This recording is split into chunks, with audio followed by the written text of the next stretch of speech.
Morning, Darius Battiwalla. How are you? I'm very well, thanks, Robin. How are you doing? I'm all right. Welcome to the Maestro Online. Thank you. So, tell us about your journey. Where did music begin for you? I'm told, I don't remember this, but what I'm told is that my dad was an adult beginner on the piano, and he went for piano lessons, and apparently I used to listen to him practice, and then I'd go up to the piano afterwards and try and copy what he'd been doing. And at that point, they decided to give me piano lessons as well. That's great. And so that was a traditional classical background in terms of piano? In some ways. My dad listened to a lot of classical music. My mum actually is pretty much tone deaf, so she doesn't really like music at all. But my dad's a real music enthusiast. And actually, when he was head teacher of a primary school in London, he used to give lots of music assemblies about classical music to children and really be an evangelist for it. So, and the other thing that he listened to a lot were things like Bing Crosby, Perry Como, those kind of things. So they were on in the house as well. So you had quite a breadth of inspiration at home. Yeah. So at what point did your playing develop to a point that you think, yeah, this is something I'm serious about? And I think it was. I'd always played the piano, and then later it became. I took up the cello, and it was playing in youth orchestra that gave me an enthusiasm for orchestral music. And the organ began the same way it begins for a lot of people: is your local church organist leaves. Oh, who can play the piano? You can play the piano. So come and have a go at playing the organ. And I went to have lessons. And I suppose as I went through school, I quite liked the fact that I could earn more money playing for the odd wedding on a Saturday than my friends could from their Saturday jobs. And I realised that actually that was the thing I was best at, of all the things I did at school, that music was the thing that I seemed to be most at home with. So I suppose it was a gradual realisation like that. So did you then go from school to music college, or? I went to university first. I went to Leeds University and took up an organ scholarship. I carried on the cello for a bit, but I was also starting to get interested in conducting at the time. And something had to go, and it was the cello that went. So I stuck with the keyboard instruments, the organ and the piano. And they were very keen, actually. My teacher at university, Graham Barber, he was very keen that I should carry on playing the piano as well as the organ. He thought it was very important that organists had a good piano technique, and I really agree with that.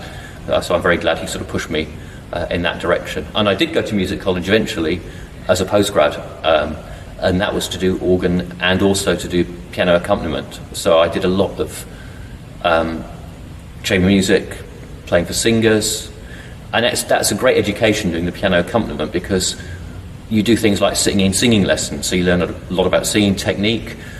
One thing I did a huge amount of when I was a student just after was playing the piano for choirs and choral societies, and again that's a brilliant music education, because you have to sight read, listen to the choir, you get to know a lot of different music. So it was just immersing yourself in lots of different things, really. So where did you go from your postgrad studies? Well, I sort of extended them a bit back in the days when you didn't have to pay so much money to do things like that. And it got to the point really where I was starting to get freelance work while I was still a student. So it sort of dovetailed in. I started to do work with the orchestras in Manchester, with the Halle and the BBC Philharmonic, which I still do. I think that was because, although I'd given up the cello, I hadn't lost my love of orchestral music, and doing the orchestral keyboard was a way of keeping in touch with that. And in terms of doing the playing for choirs, which was a sort of handy way to earn money and get into it, that sort of developed into doing more of the conducting side and chorus mastering. So that sort of gradually changed over the years from more of an accompanying emphasis to a conducting emphasis. And something that came a little bit later was arranging. I'd always been interested in orchestration, things like that. But as you get into conducting choirs, I found that was an outlet for doing arrangement for the choirs, whether it was on unaccompanied stuff or with orchestras or brass bands. Brass bands were a very steep learning curve for me, actually. Seeing that score for the first time with everything in treble clef, that was.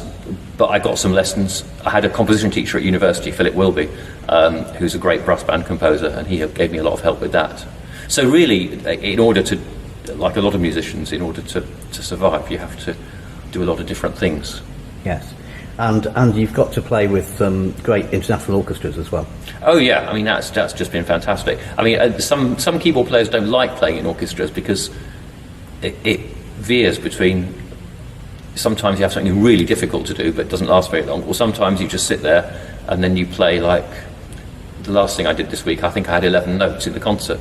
But then, you're getting paid to sit there and listen to some fantastic music and you then join in sometimes. So that's a really positive thing as well. And then, of course, you've been teaching organ at some wonderful places like the Royal Northern College of Music. You've had some great opportunities as an educator as well. Oh yeah, and I think that I do love doing that, because the thing I find with the teaching is it really makes you reflect on the way you play yourself and what you're doing. And also it gives you an incentive to keep practicing. You see all these brilliant young people coming up. But having to help them through stuff makes you think about approaches to practicing and to music in ways you hadn't necessarily thought of before. So you can sort of take that over into your own playing. So I always feel I learn as much from the students as I'm trying to teach them myself. So tell us about your improvisation journey. Well, like a lot of people, when I started playing, I always liked sort of messing about on the piano, I suppose. And actually, one of the best things my parents did, and I think it almost happened by accident, was when I was about 13 or 14, they got me some harmony lessons. And that was really fantastic. It was mainly sort of paper-based, but there was keyboard stuff as well. And I'd always done messing about, but this sort of put some structure on it and made me understand what I was doing. And obviously improvisation is very handy for organists, so I'd always done a bit of that in church. And when I was a student at the RNCM, we had a visiting tutor in improvisation, Nigel Allcoat, who many people will know, who's very brilliant. And he really helped me to sort of put some structure and order into what I was doing. But the films didn't come till quite a lot later, actually. That was, it must have been a good 15 years, I think, after I left college that I first did a silent film. And that just came about because somebody I knew who wanted to put a concert on knew that I liked improvising and said, why don't you come and improvise to this film? And it was The Phantom of the Opera. That was the first one I did. And I just thought it was great fun. I really enjoyed it. So in terms of, so that was your first one, presumably then, as a new thing, there was a lot of preparation you had to put into that, a lot of groundwork to know where you were going to go, how you were going to structure what you were doing according to the scenes, etc. Yes, I mean there always is with films, because and I sort of learned things that you should do and shouldn't do in terms of preparing as I went along. One thing I learned quite quickly was that for an amount of preparation time, you should prioritise getting to know the film rather than trying to work out exactly what you're going to play. I've always found it quite natural to sit down and make things up at the keyboard, but actually the main thing is not having any surprises when you see the film. And if the film's an hour and a half long, that means watching it quite a lot of times. Of course, in total silence. It's actually incredibly... watching a silent film in total silence is really quite dull. When the films have got no music, they seem twice as long. So are you then writing notes about scenes and putting something on paper? Not really, no. I mean, the thing that the only time I ever write things down on paper is if films have got very complicated intercuts between different sections. You know, like you've got two simultaneous things going on in different places as part of the action, and it cuts from one to the other. I might write things down then. Otherwise, I'm not going to have notes in front of me when I play, so I know it needs to be in my head. In terms of what to do musically, what I tend to do is work out some main themes. If it's a drama, I'm really talking about, for the main characters in the film, and I'll work out how it's going to start, you know, a sort of opening title sequence just in terms of the themes. And I might work out what I'm going to do at sort of climactic or key moments in the film. But I can't work it out in any more detail than that because I just wouldn't be able to remember it. Yeah. And it would take away the spontaneity. It would, and I do find quite often that I've thought of something I'll do at a particular moment, but when it gets to the actual thing, I'll think of something better. And the other thing I've found is I used to get to venues and I used to try and sort of run the whole film and do a trial run in the afternoon. But that never really seemed to work somehow. I never really liked what I did until the audience was there listening to it as well. There was something about knowing that the audience is experiencing the film with you. So the art of performing kind of inspires you a little bit more when you've got the audience. Yeah, but I mean, there are certain things, and I'll talk about particular films later.